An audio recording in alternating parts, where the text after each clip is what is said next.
Hi, my name is Dr. Nkemchika. I'm a medical officer in Green Care Fertility Center. IVF is a form of assisted reproduction.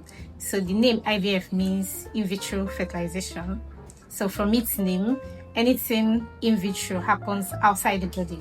So what we basically do here is fertilization outside the body. So we take a sperm, a healthy sperm, and healthy egg. We fertilize outside the body. The embryo generated is what will transfer back into a healthy womb.